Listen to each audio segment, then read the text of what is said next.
DL10 എന്ന് തുടങ്ങുന്ന EcoSport വണ്ടി അത് ഡോക്ടർ ഉമറിന്റെ പേരിൽ രജിസ്റ്റർ ചെയ്തതാണ്. അപ്പോൾ ആ വാഹനത്തിന് വേണ്ടിയുള്ള തിരച്ചിൽ, വ്യാപക പരിശോധന അത് നടക്കുകയാണ്. ബൽറാം, ഏത് തരത്തിലാണ് പ്രത്യേക സംഘങ്ങളായി തിരിഞ്ഞ് ടോൾ പ്ലാസകൾ കേന്ദ്രീകരിച്ചൊക്കെ പരിശോധന എന്നതാണല്ലോ വിവരം? അനുജ, ഈ ഡൽഹി സ്ഫോടന കേസിനെ സംബന്ധിച്ചിടത്തോളം നിർണായകമായ ഒരു പരിശോധനയാണ് ഇപ്പോൾ ഡൽഹി പോലീസ് നടത്തുന്നത്. ഈ ആക്രമണം നടത്തിയ വാഹനം അത് ഓടിച്ചിരുന്ന ഡോക്ടർ ഉമർ മുഹമ്മദിന് മറ്റൊരു വാഹനവും സ്വന്തമായി ഉണ്ടായിരുന്നു എന്ന് പോലീസ് നടത്തിയ അന്വേഷണത്തിൽ കണ്ടെത്തിയിരിക്കുന്നു. ഒരു ചുവന്ന എക്കോസ്പോർട്ട് വാഹനമാണ്. DL10 CK 0458 എന്നാണ് ആ വാഹനത്തിന്റെ നമ്പർ. ഈ ഒരു വാഹനത്തിന് വേണ്ടി ഡൽഹിയിൽ അരിച്ചു പെറുക്കുകയാണ് ഡൽഹി പോലീസ്. അതിനായി 5 പ്രത്യേക സംഘങ്ങളെ നിയോഗിച്ചിരിക്കുന്നു. ഡൽഹിയിലെ എല്ലാ ടോൾ പ്ലാസകളിലും പരിശോധന നടത്തുന്നുണ്ട്. കൂടാതെ ഹരിയാന, ഉത്തർപ്രദേശ്, പഞ്ചാബ് എന്നീ പോലീസുകൾക്കും ജാഗ്രതാ നിർദ്ദേശം നൽകിയിട്ടുണ്ട്. ഡൽഹിയിൽ ഇത്തരത്തിൽ ടോൾ പ്ലാസകളടക്കം CCTV ദൃശ്യങ്ങൾ, ഇത്തരത്തിൽ വാഹനങ്ങൾ കടന്നുപോകുന്ന CCTV ദൃശ്യങ്ങൾ ലഭ്യമാകുന്ന എല്ലാ ഇടങ്ങളിലും പരിശോധന നടത്താൻ ഉള്ള നിർദ്ദേശം നൽകിയിട്ടുണ്ട്. പ്രത്യേകിച്ച് ഇത്തരം ഒരു വാഹനം കൂടി ഇയാളുടെ കൈവശമുണ്ടായിരുന്നുവെങ്കിൽ അത് ഈ സ്ഫോടക വസ്തുക്കൾ സൂക്ഷിക്കാനായോ മറ്റോ ഉപയോഗിച്ചിട്ടുണ്ടോ എന്നുള്ള അതടക്കമുള്ള സംശയം പോലീസിന് ഇക്കാര്യത്തിൽ ഉണ്ട്.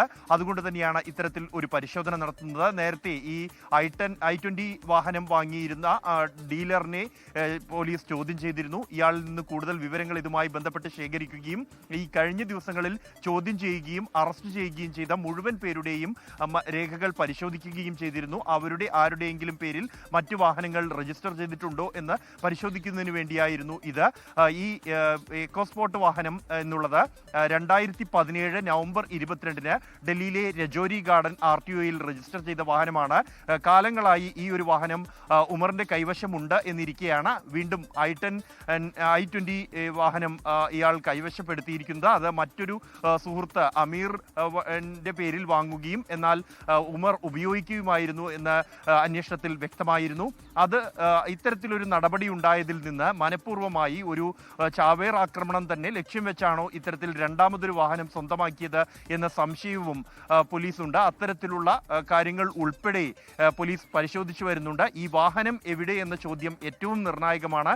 അത് എത്രയും വേഗം കണ്ടെത്തുക എന്നുള്ളതാണ് പോലീസിന്റെ ലക്ഷ്യം. അല്ലെങ്കിൽ ഈ വാഹനം മറ്റേതെങ്കിലും ഇത്തരത്തിലുള്ള പ്രവർത്തനങ്ങൾക്കായി, ഭീകരപ്രവർത്തനങ്ങൾക്കായി ഉപയോഗിച്ചിട്ടുണ്ടോ, അതിനായി സൂക്ഷിച്ചിട്ടുണ്ടോ തുടങ്ങിയ കാര്യങ്ങളോ, വാഹനത്തിൽ സ്ഫോടക വസ്തുക്കൾ സൂക്ഷിച്ചിട്ടുണ്ടോ തുടങ്ങിയ കാര്യങ്ങളെല്ലാം തന്നെ കണ്ടെത്താനുണ്ട്. അതിനായുള്ള അന്വേഷണമാണ് ഇപ്പോൾ ഊർജിതമായി പുരോഗമിച്ചുകൊണ്ടിരിക്കുന്നത്. ഇതോടൊപ്പം തന്നെ ഈ സ്ഫോടന സ്ഥലത്ത് നിന്ന് ശേഖരിച്ച സാമ്പിളുകൾ, അതിൽ 42 സാമ്പിളുകളാണ് നാഷണൽ ഫോറൻസിക് സയൻസ് ലബോറട്ടറിയിൽ പരിശോധനയ്ക്കായി അയച്ചിരിക്കുന്നത്. ഇതിൽ നിന്നുള്ള കൂടുതൽ വിവരങ്ങൾ ഉടൻ തന്നെ ലഭ്യമാകുമെന്നും അത് ഈ അന്വേഷണത്തിന്റെ പുരോഗതിക്ക് ഏറെ ഗുണം ചെയ്യുമെന്നുമാണ് പ്രതീക്ഷ. അതേസമയം ഈ പരിശോധനകൾക്ക് ഏറ്റവും വലിയൊരു വെല്ലുവിളി ഉയർത്തുന്നത് ഈ സ്ഫോടനത്തിനായി ഉപയോഗിച്ചിരിക്കുന്ന രാസവസ്തുക്കളാണ്.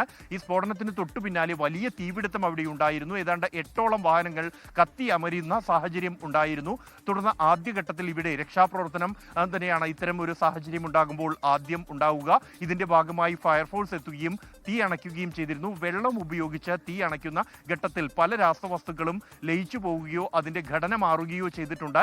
കൂടാതെ ഈ സാമ്പിളുകളിൽ പലതിലും ഈ രാസാംശം പറ്റായിട്ടില്ല എന്ന സാഹചര്യവും നിലനിൽക്കുന്നുണ്ട്. വെള്ളം ഒഴിച്ച് കഴുകപ്പെട്ടതിനെ തുടർന്ന് ഇതെല്ലാം തന്നെ വലിയ വെല്ലുവിളി ഉയർത്തുന്നുണ്ട് എന്നാണ് ഈ ഏജൻസികൾ വ്യക്തമാക്കുന്നത്. എങ്കിൽ പോലും ലഭ്യമായ മുഴുവൻ സാമ്പിളുകളും ഇത്തരം ഒരു പശ്ചാത്തലത്തിലാണ് ഈ മേഖലയിൽ നിന്നും പ്രദേശത്തു നിന്നും ലഭ്യമാകുന്ന മുഴുവൻ സാമ്പിളുകളും ചിതറിത്തെറിച്ചുപോയ ചെറിയ അവശിഷ്ടങ്ങൾ പോലും പെറുക്കിയെടുത്ത് അവ പരിശോധനയ്ക്ക് വിധേയമാക്കുക എന്ന ഒരു നടപടിയാണ് ഇപ്പോൾ പുരോഗമിച്ചുകൊണ്ടിരിക്കുന്നത്. അതിലൂടെ പൂർണ്ണമായ വിവരങ്ങൾ, ഈ സ്ഫോടനവുമായി ബന്ധപ്പെട്ടുള്ള പൂർണ്ണ വിവരങ്ങളും ലഭിക്കും എന്ന പ്രതീക്ഷയാണ് ഏജൻസികൾ പങ്കുവയ്ക്കുന്നത്.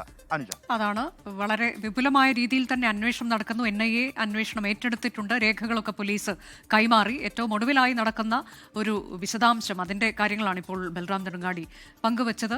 DL10 എന്ന പേരിൽ തുടങ്ങുന്ന ഡോക്ടർ ഉമറിന്റെ പേരിൽ രജിസ്റ്റർ ചെയ്ത എക്കോസ്പോർട്ട് വാഹനത്തിനായുള്ള വ്യാപക തെരച്ചിൽ ഉത്തർപ്രദേശ്, ഹരിയാന പോലീസിന് നിർദ്ദേശം നൽകി 5 അംഗ സംഘത്തിന്റെ നേതൃത്വത്തിൽ ടോൾ പ്ലാസകൾ കേന്ദ്രീകരിച്ചുള്ള തെരച്ചിൽ ഇപ്പോൾ പുരോഗമിക്കുകയാണ്. കൂടുതൽ അറസ്റ്റുകൾ ഈ വിഷയത്തിൽ ഉണ്ടാകുന്നു. കൂടുതൽ ദൃശ്യങ്ങൾ പുറത്തുവരുന്നു.